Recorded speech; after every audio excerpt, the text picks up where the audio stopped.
Ahora en Científicos Industria Argentina vamos a hablar con Fernando Lombardo. Y Fernando es físico y viene a hablar justamente de eso, de física.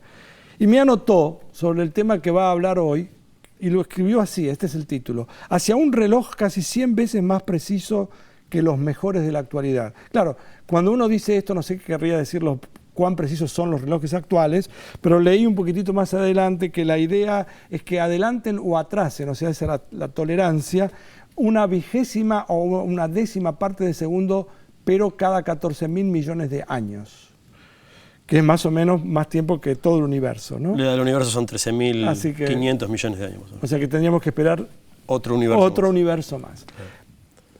Antes de empezar a escucharte a vos, quiero contarte que en un momento determinado yo estaba escribiendo un artículo sobre el GPS y cómo funciona, etcétera, etcétera. Y lo llamé a Juan Pablo Paz para que me ayudara, porque justamente para la precisión de los GPS es muy importante tener relojes que midan, no sé si con este grado de precisión, pero bastante precisos. Justamente, digamos, la medición que se utiliza en los GPS o en toda la tecnología satelital de comunicaciones o incluso de almacenamiento de datos, hoy en día está basada en los relojes más precisos que conocemos, que son los relojes atómicos.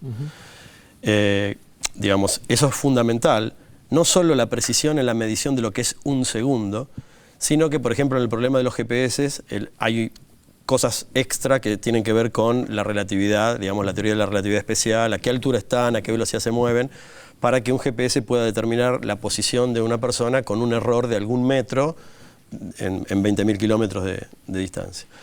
Ahora, ¿en qué se basa? ¿Cuál es el péndulo de un reloj atómico? O sea, porque uno dice, ¿qué es un reloj atómico? Eso será algún conjunto de átomos, o un átomo, no sé, ¿qué será? Entonces, si uno piensa en reloj, uno piensa en algún aparato que tiene una especie de péndulo, de aguja que va marcando rítmicamente el paso del tiempo. ¿Y no es así? Es no así, digo péndulo, es así. Pero que bueno, llamémoslo péndulo en el sentido que mecánicamente se está estableciendo alguna frecuencia de algo que se produce tantas veces que uno va contando una sucesión.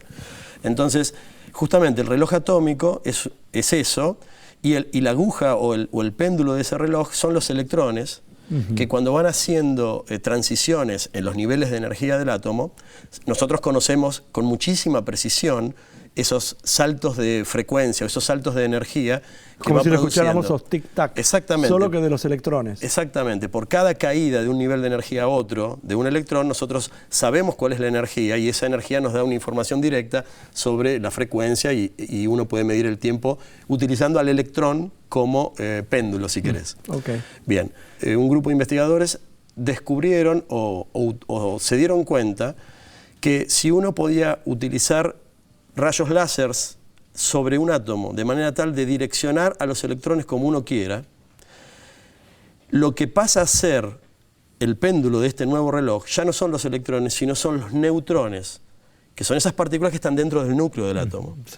Y entonces uno puede utilizar esas variaciones de energía del neutrón para medir lo mismo que medía antes con los electrones y lograr esta precisión que vos comentabas al principio. ¿Los neutrones serían más precisos que los electrones? Claro.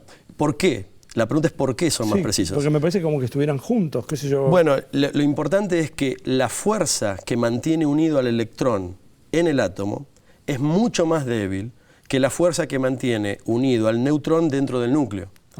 Por lo tanto, la variabilidad en la posición, digamos, o en el estado del neutrón es muchísimo menor que la del electrón. Y entonces manipulando al átomo de manera tal que puedas leer. ¿Pero eso es teórico o eso ya se No, eso está en práctica. Está en práctica. Está en práctica, Ahora está en los experimentos, digamos. Antes de terminar el micro necesito preguntarte, ¿y cómo lo utilizaríamos? Porque el grado de precisión que se tiene hoy con un GPS, porque es el ejemplo que tengo, vos me vas a dar otros. ¿Hay algún otro para el cual sería fundamental? Y por ejemplo, desde el punto de vista de la investigación científica, los aceleradores de partículas eso no tengo duda. Necesitan una precisión tal.